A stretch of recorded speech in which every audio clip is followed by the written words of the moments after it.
Hey, faithful listener. Welcome to Season 6 of the Bible Explained podcast, the podcast where the Bible gets explained. So grab your cup of coffee and enjoy today's discussion from the book of Judges.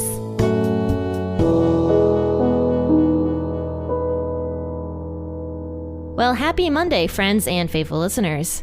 I hope you all had a really great weekend. It was actually very sunny and beautiful here where I'm at. I actually opened my windows for a moment. It was a little bit cold out, but I just liked the fresh air coming in so I could smell it instead of the smell of my kitchen, which is not very pleasant right now. I'm actually making apple cider vinegar. And so my entire kitchen now smells very strongly of alcohol, because in order to make apple cider vinegar, you have to go through like the whole process of making alcohol until you get to the vinegar stage. And so my kitchen is like permeated with alcohol. So the outside cold, crisp air was a much better smell than what was going on in my kitchen. So tell me what you guys did over the weekend, and tell me if you have any interesting projects you're working on right now, like making apple cider vinegar, for example, or I don't know, doing something else. So while you're contacting me, let's go ahead and read Judges chapter 20, verses 1 through 17. I'll be reading out of the WEB as I usually do, but make sure to grab the version of the Bible that you prefer to read out of, whatever that may be. And also grab your cup of coffee or your cup of tea this morning, and we're going to read about what happens to the tribe of Benjamin. Now, I highly recommend that you go back and listen to the previous episodes that we did last week in Judges 19 in order to understand what is going on today. But of course, I will do a quick recap. What ended up happening was there was this Levite man who had a concubine. And so as this concubine and the Levite man were traveling along and trying to find a place to stay for the night, these insanely wicked Benjamite men started pounding on the door of the house that they were staying in and demanding that the Levite come out so that the men could sodomize him, basically. So the Levite, in order to save his own skin, throws his concubine out to the mob of men, and they rape her and beat her all night until she inevitably dies. So the Levite then takes the woman's body in the morning, cuts her up into 12 pieces, and sends each piece of her to a different tribe of Israel. Yeah, that's the story. That's why I highly recommend you go back and actually listen to more context of what's going on in that story in order to understand what's going on today. So let's read Judges chapter 20, because we're going to figure out how the Israelites respond to what happened with all of this. So this is Judges chapter 20, verses 1 through 17. Then all the children of Israel went out, and the congregation was assembled as one man, from Dan even to Beersheba, with the land of Gilead, to Yahweh at Mizpah. The chiefs of all the people, even all the tribes of Israel, presented themselves in the assembly of the people of God, 400,000 footmen who drew sword. Now the children of Benjamin heard that the children of Israel had gone up to Mizpah. The children of Israel said, "Tell us, how did this wickedness happen?" The Levite, the husband of the woman who was murdered, answered, "I came into Gibeah that belongs to Benjamin, I and my concubine, to spend the night. The men of Gibeah rose against me and surrounded the house by night. They intended to kill me, and they raped my concubine, and she is dead. I took my concubine and cut her into pieces and sent her throughout all the country of the inheritance of Israel, for they have committed lewdness and folly in Israel. Behold, you children of Israel, all of you, give here your advice and counsel." All the people arose as one man, saying, "None of us will go to his tent, neither will any of us turn to his house. But now this is the thing which we will do to Gibeah. We will go up against it by lot. And we will take 10 men of 100 throughout all the tribes of Israel, and 100 of 1,000, and 1,000 out of 10,000, to get food for the people, that they may do, when they come to Gibeah of Benjamin, according to all the folly that the men of Gibeah have done in Israel." So all the men of Israel were gathered against the city, knit together as one man. The tribes of Israel sent men throughout all the tribes of Benjamin, saying, "What wickedness is this that has happened among you? Now therefore deliver up the men, the wicked fellows who are here in Gibeah, that we may put them to death and put away the evil from Israel." But Benjamin would not listen to the voice of their brothers, the children of Israel. The children of Benjamin gathered themselves together out of the cities to Gibeah, to go out to battle against the children of Israel. The children of Benjamin were counted on that day out of the cities, 26,000 men who drew the sword, in addition to the inhabitants of Gibeah, who were counted 700 chosen men. Among all these soldiers, there were 700 chosen men who were left-handed. Every one of them could sling a stone at a hair and not miss. The men of Israel, besides Benjamin, were counted 400,000 men who drew the sword. All of these were men of war. So all of Judges chapter 20 is how Israel ends up responding to this great evil that ended up happening. You know, the Levite sending the concubine, like pieces of her, to each tribe. So it says in verse 1 that all the children of Israel went out and the congregation was assembled as one man. Now that phrase, one man, is mentioned multiple times actually throughout this entire portion, meaning that all of Israel was united because of what had happened here with this concubine. They were like one man. They were united. They all had the same thought about this, that this was very evil what had happened, because it was very evil what had happened. It was a terrible, horrible thing that had happened in Israel. So it says that everyone, every Israelite other than the tribe of Benjamin, was united as one man from Dan even to Beersheba. So the topmost part of Israel to the bottommost part of Israel, other than the tribe of Benjamin, everyone was united about this issue. It says, the chiefs of all the people, even all the tribes of Israel, presented themselves in the assembly of the people of God.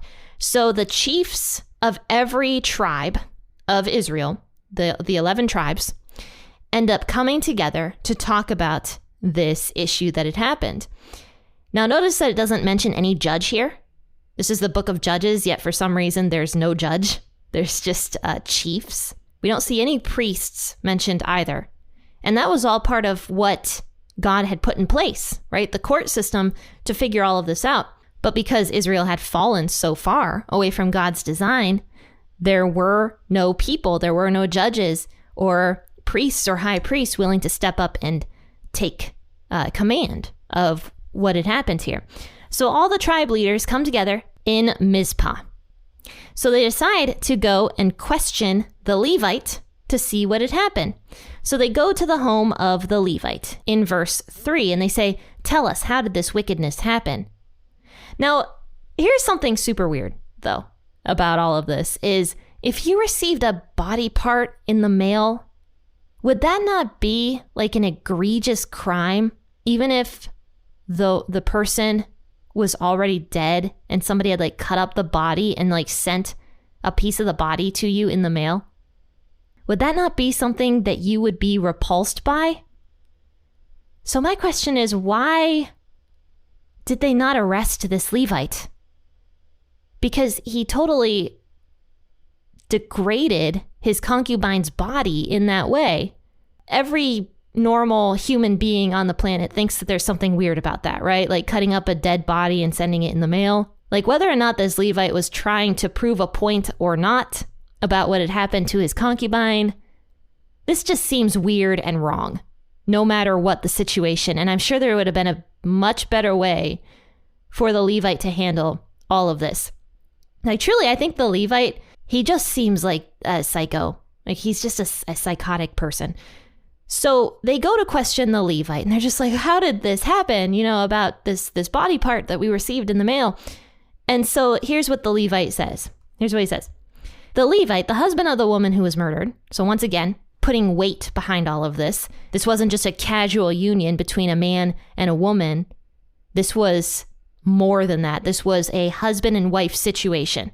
No matter how Israel looked at it at this point in time, it was not casual. So it mentions once again that this man was the husband of that woman. So if he was the husband of the woman, he should have been protecting her and not destroying her body after she had died. So the husband of the woman who was murdered, the Levite, says, I came into Gibeah that belongs to Benjamin, I and my concubine, to spend the night. The men of Gibeah rose up against me and surrounded the house by night. They intended to kill me, and they raped my concubine, and she is dead. So notice how this guy spins this. He spins it in such a way that he was fully 100% trying to protect himself and his concubine, and they just raped her and abused her all night, and he's just so distraught over this, okay? Because it doesn't say anything about him grabbing her and throwing her out the door and shutting the door behind her. It doesn't mention any of that because he knows he was in the wrong. This Levite absolutely knows that he didn't protect his wife, whether or not she was considered a concubine. He knows that he did something wrong, and he doesn't mention that. He just kind of spins it so that he's the victim in this situation, not the poor concubine that this happened to. He's the victim. So he says, the men of Gibeah rose up against me and surrounded the house by night, which that's true. They intended to kill me. And they raped my concubine, and she is dead. So even that is an untruth, because it doesn't necessarily say that the men of the city intended to kill him, though that's possible, I suppose, because they wanted to sodomize him. But it is interesting that he doesn't mention that they wanted to sodomize him. Maybe that was a very embarrassing thing that he didn't want to mention. So they intended to kill me, and they raped my concubine, and now she is dead.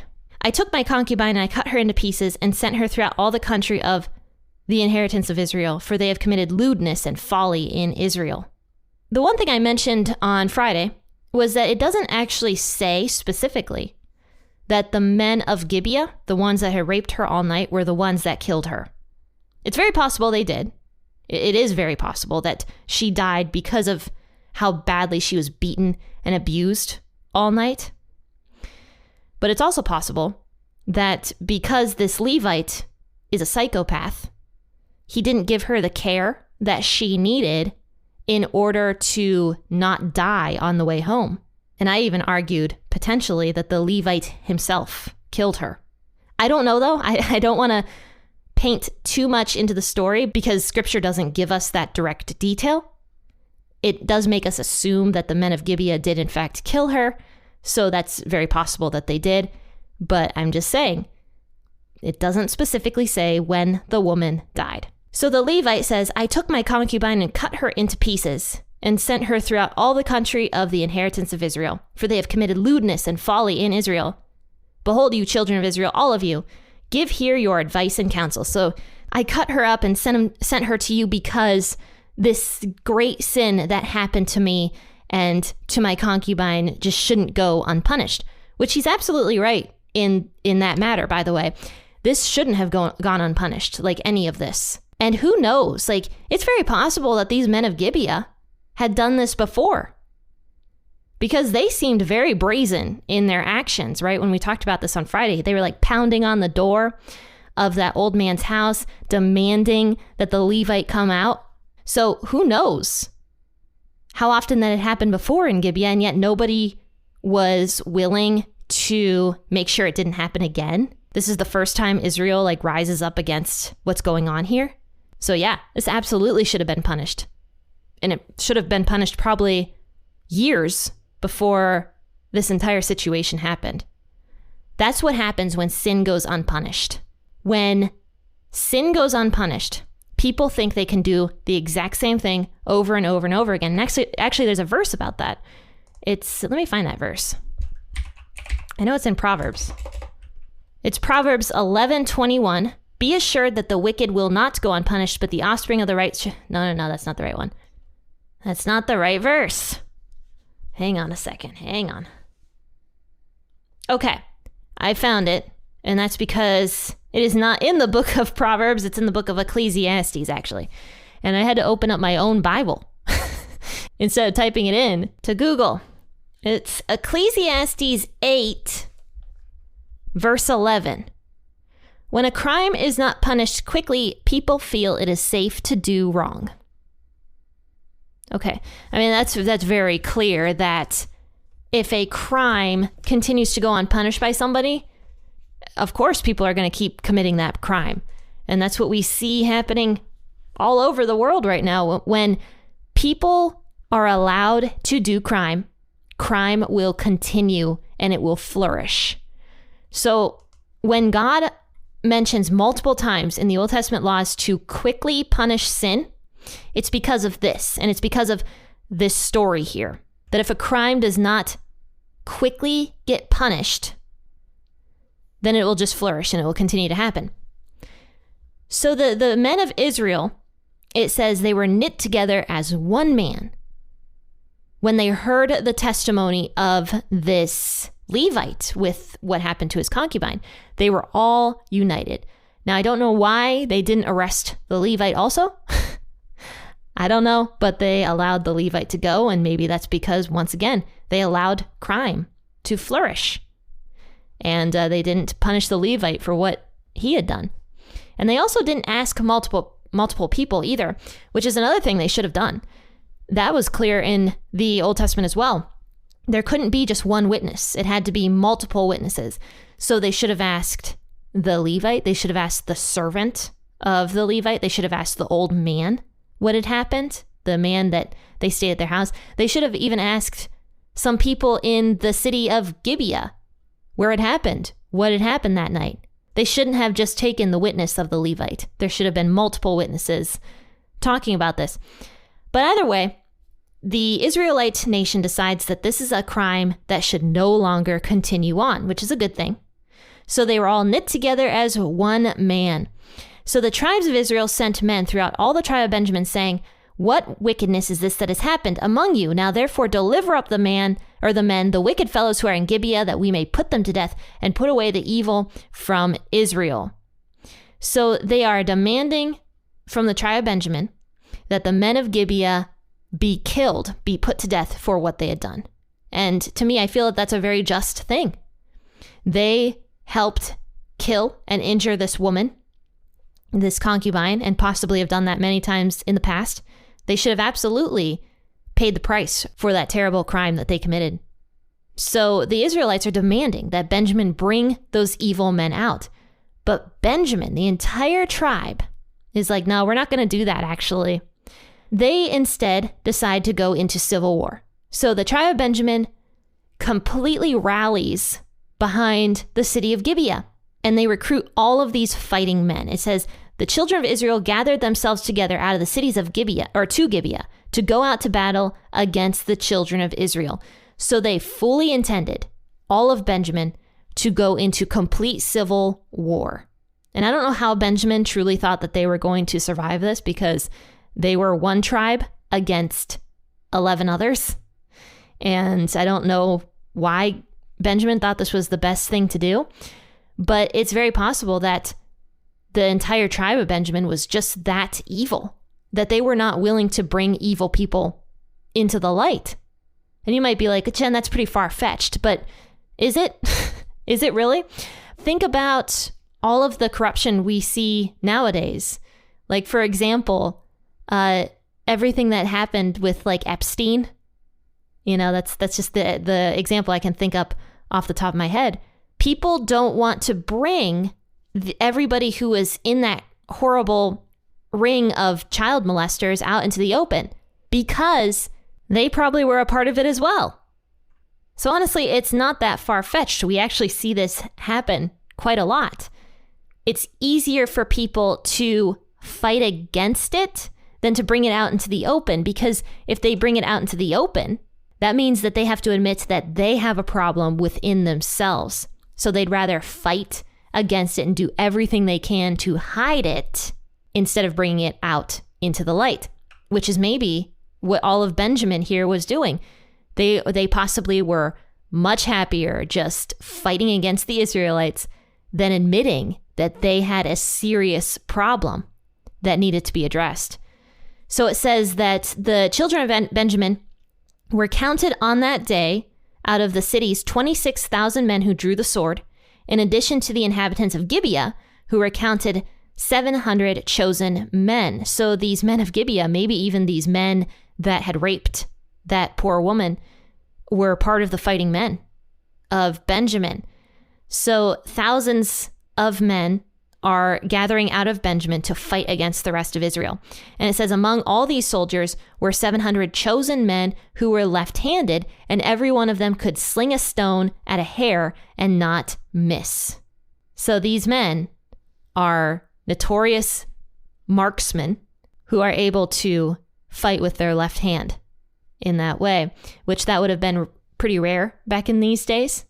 There weren't a lot of left-handed people. And I've talked about that on the podcast before, where left-handed people were able to disguise that they were fighters because everybody expected fighters to draw their swords or their weapon with their right hand, and they would draw it with their left hand and catch everybody off guard. So it says, the men of Israel, besides Benjamin, were counted 400,000 men who drew the sword, and all of these were men of war. So Benjamin has about 26,000 men that are going out to battle, and the rest of Israel has 400,000 men is what it ends with. So Benjamin is not doing well here in numbers against all of Israel. But once again, it was probably easier for Benjamin to hide what had happened and what they had done rather than admit that they have a problem. And so that's why Jesus always tells us to bring our sins out into the light, because when we hide them deep down inside, it's just bad for us. It's so bad for us. As we're going to find out what happens to Benjamin in the next coming days. I already hinted at it, but Benjamin doesn't do well in this battle. And it would have been better for them to just bring their sins out into the open and bring these men that had committed this crime forward. Well, faithful listeners, I hope you tune in on Wednesday. We'll talk more about this story and what happens to the tribe of Benjamin. And we're going to be moving out of the book of Judges very soon. We only have one more chapter in Judges, and then we'll be moving into the book of Ruth, and then into season 7 of the podcast next month. But friends and faithful listeners, I hope to see you all tomorrow for an episode out of Acts. And until then, happy listening, and God bless.